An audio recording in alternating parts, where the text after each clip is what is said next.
Hello YouTube, it's Mike or Seekmans or Sub.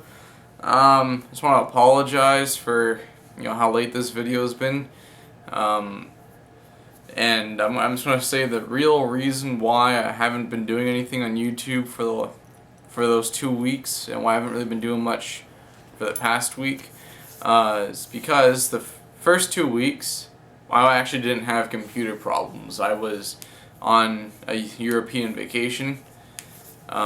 Not like the movie with Chevy Chase. We were visiting family in Slovakia and Hungary.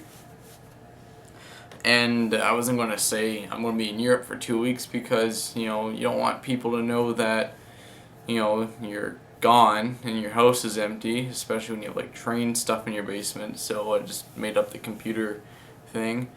So I got video of, I did a little bit of train watching in Europe, and I got video of some of the trains that are over there. So I'll make a video about all the trains that I filmed over there. And then while we were in Europe, I got really sick. I got like a flu bug type thing. But usually I only get, if I have a flu or something, I usually get over it within a day or two. My body just usually flushes it out. But this time I had it for a week and a half. So when we got back, I was still sick, so that ate up half a week right there. And then,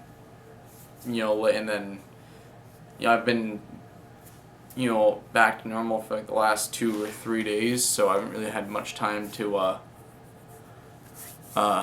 make a video or make any videos. So hopefully I'll be able to make a lot more videos coming up, and it's been really hot this week, so I'm staying indoors. I don't want to go train watching, and it's been like 100 degrees every single day. I mean, although I love that kind of weather, I'm still kind of meh.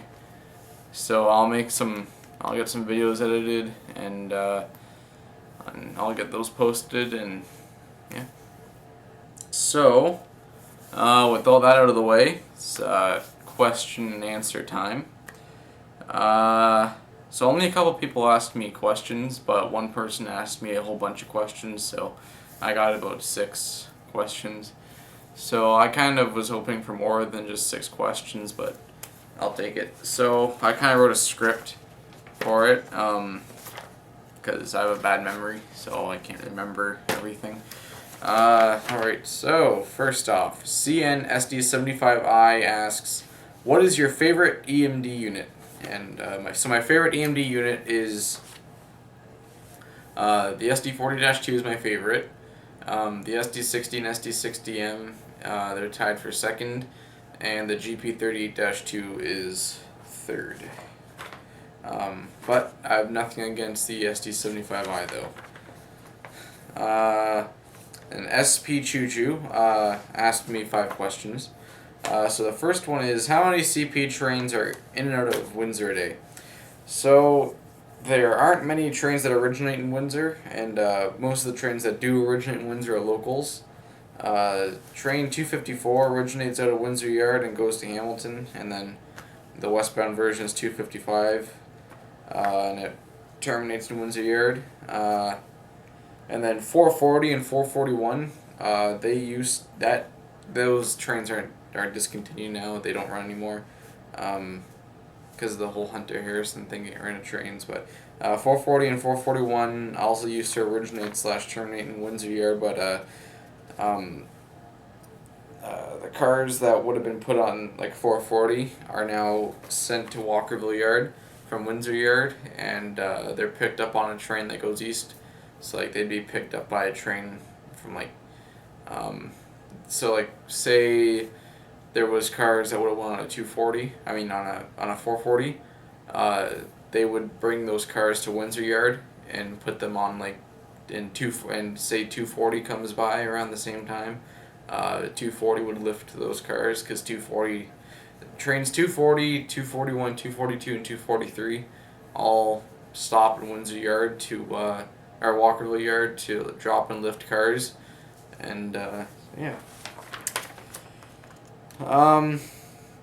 Alright, so the locals are T-29, which used to be T-76, and that runs from Windsor Yard at Chatham and switches a couple industries along the way before returning.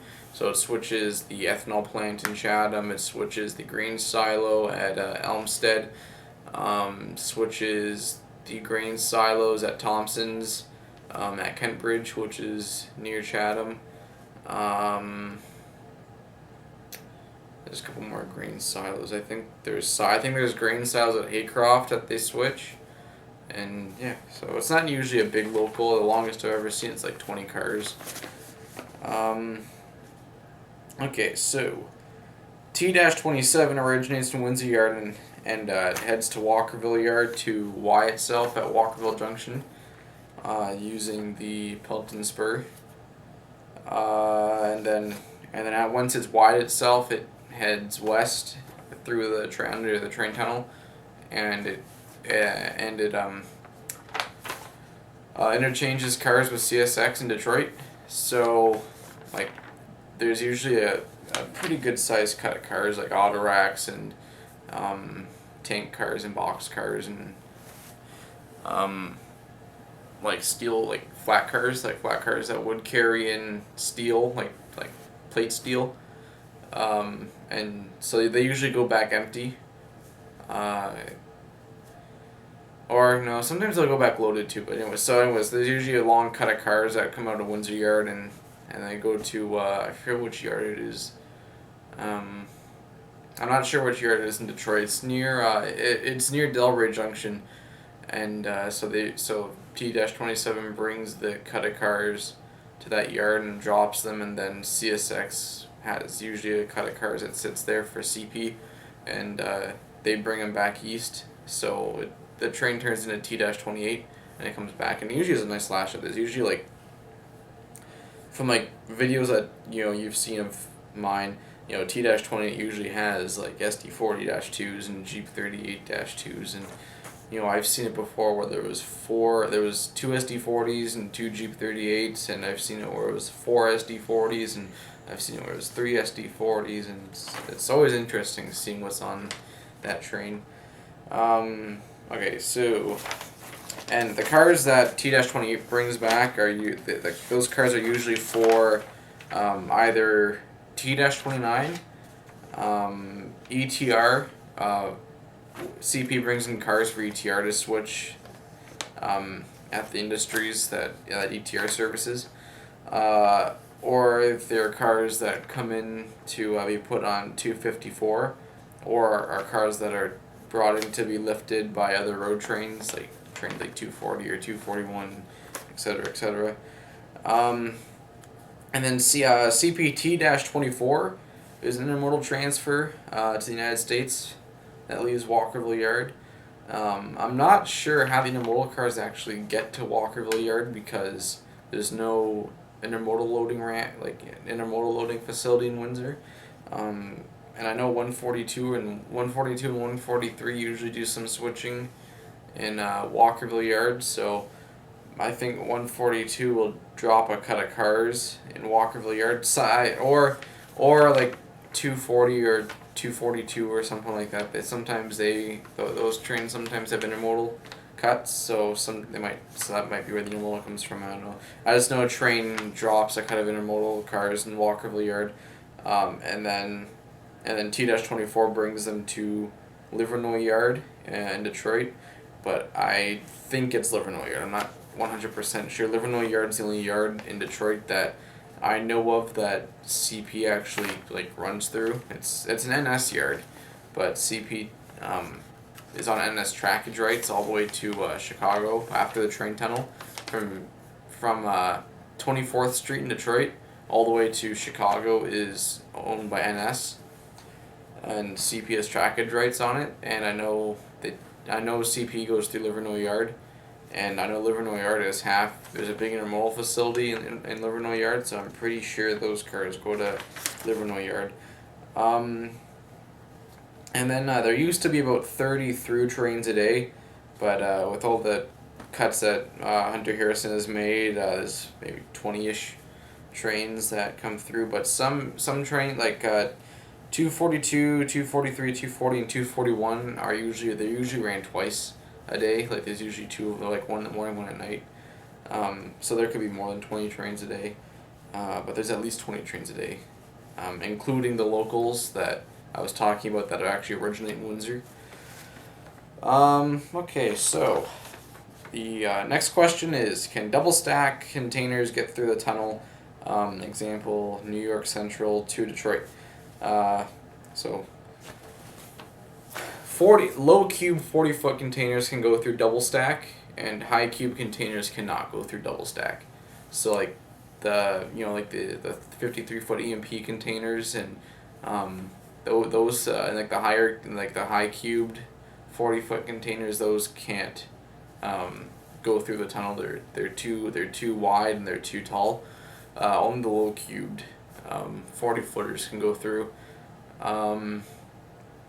But back in for a long time, the tunnel was built. Sorry, I just got a itch. The tunnel was built in the early 1900s. I think like 1911 or something, like a long time ago. Like that tunnel is over 100 years old. And it was originally built for trains at that time, so it was smaller train cars and everything, and even before that, before they built the train tunnel, Windsor was still a major rail hub before they built the rail tunnel because of the Canada Southern, like the Michigan Central Railway, because the Canada Southern was one of the first railroads ever built in Canada.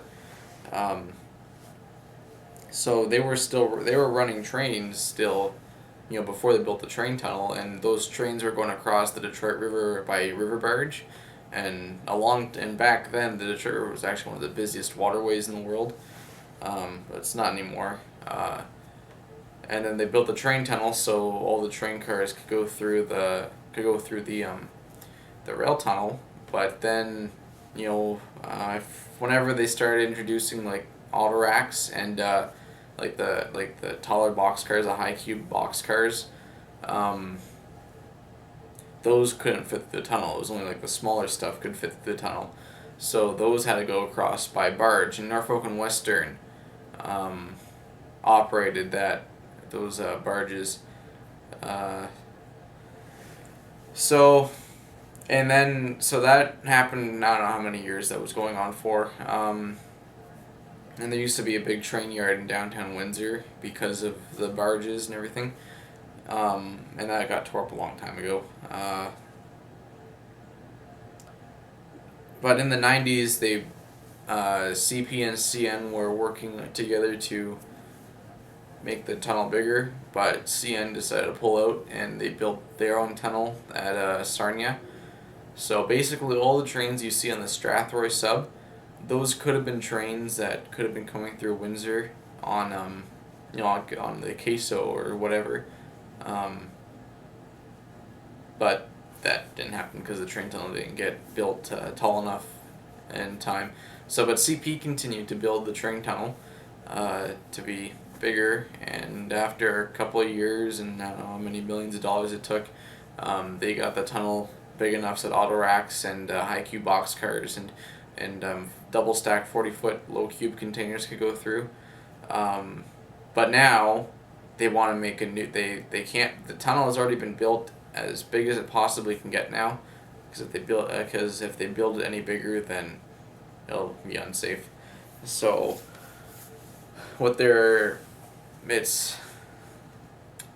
I'm pretty sure they've got the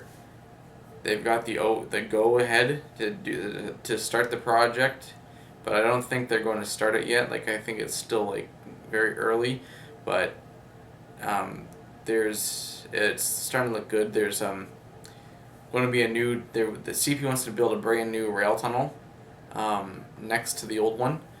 So they've been talking about it for like 5 years now, and just recently they started talking about it again.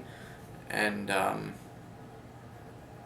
forget what happened. There was I don't know. They got some sort of grant from something, and so they're going to be able to. They might start building a brand new train tunnel that can haul the high cubed containers through it, and so I don't know if that'll ever happen, but maybe it might start happening. But so yeah, so that answers that question. All right, so and the next question is, do I have any videos of trains coming out of the tunnel? And yes, I do. My very first video ever on YouTube is of CP242 with Delaware Hudson 7304, HLCX 6340, and SU 6062 emerging from the train tunnel. So it's one of my very first days ever went train watching, and it was one of my best catches I ever got. Was that train, and I got a good shot of it coming out of the train tunnel. But it was over 3 years ago. No, 2 years ago, I think. No, it was 3 years ago.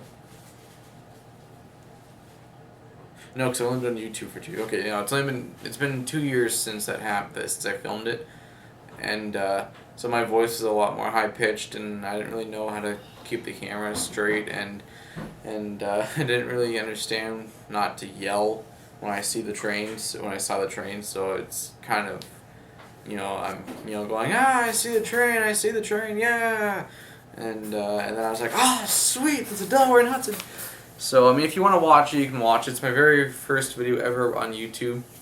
But this video manager on my channel, if you do the oldest to newest thing, it doesn't go all the way to my very first video, so you actually have to search up Delaware Hudson 7304, and it'll be the one that says super rare or whatever, Delaware Hudson 7304 leading 242 coming out of the train tunnel, or whatever. And then I have another video of a CP train that went into emergency at the tunnel, but I didn't really. I don't think I got a good shot of it coming out of the tunnel. I kind of got an angled shot because I didn't really want to be rail a long time, like a couple years ago. The old road bridge that College Avenue goes right over the tunnel almost. Like you can go train watching on the road bridge, and the tunnel's right there. But the older road bridge was condemned. It was deemed unsafe for vehicle traffic, and it was a very dangerous looking bridge. I think even it got closed off to pedestrian traffic even, in the months leading up to the months before they started tearing the bridge down to build a new one. And there's there was holes in the road, and you could look all the way down to the train tracks. I saw it. It was, one of the most unsafe road bridges you could ever think of, and but I liked it because they had a sidewalk on the side of the bridge that faced the train tunnel, so you could go rail fan on the sidewalk, and you could actually see the trains coming out of the train tunnel. But when I filmed the train going into emergency, it was, when they condemned the bridge to pedestrian traffic, and I didn't really want to be standing on a bridge that could possibly collapse into a moving freight train. So I stayed away from the actual being on the bridge, and so I stood off to the side and filmed the train off to the side. But you can still kind of see the tunnel portal, I think. So if you just search CP goes into emergency Windsor, Ontario on tape, then you'll see you'll see it come up. But they built a new road bridge there, and I don't know why they did this, but they put the sidewalk on the side of the bridge that doesn't face the tunnel, and on the side of the bridge that does face the tunnel, there's maybe that much room between the road lane and the wall, and you're on top of the bridge, so it's crested, so cars can't see you very well. And you definitely can't fit a tripod there, so you can't really rail fan there anymore, and it's also not in a very safe neighborhood. During the day it's okay, but you wouldn't want to be there at night. It's one of the more unsafe areas of Windsor. It's not a place you get shot at. If you're there, it's not it's not a really bad ghetto or anything. It's just you don't want to take that chance. There's still a chance that you could get mugged for your camera or something like that there. So it's I don't really rail fan there anymore, and also the rail police patrol that area like crazy, so it's not worth the hassle anymore. Okay, so the next question is, what is the farthest location I've ever gone to rail fan? So the farthest place I've ever gone specifically, just for rail fanning, is Streetsville, Ontario, which is a little subdivision of Mississauga. I went to the Go Station and I railfanned with Railfan Curtis, Railfan Max, Trains Big and Small, and Awesome Railfan. So, and it was a very, very, very slow day on the Galt subdivision. They were doing maintenance, so CP wasn't running. And the Go trains don't run during the day, they only run during like the morning and afternoon rush hours.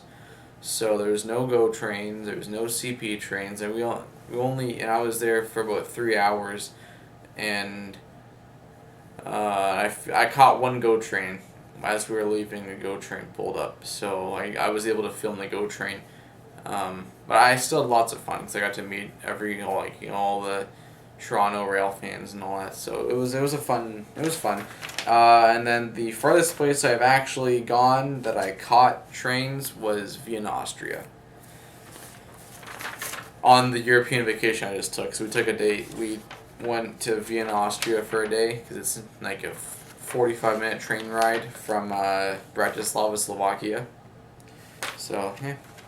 So I got some videos of trains there, so that's pretty cool. Okay, so the next and final question is, where is Walkerville Yard located? I'm going to see if I can take a screenshot of it on Google Earth. I'm not sure. I mean, I've never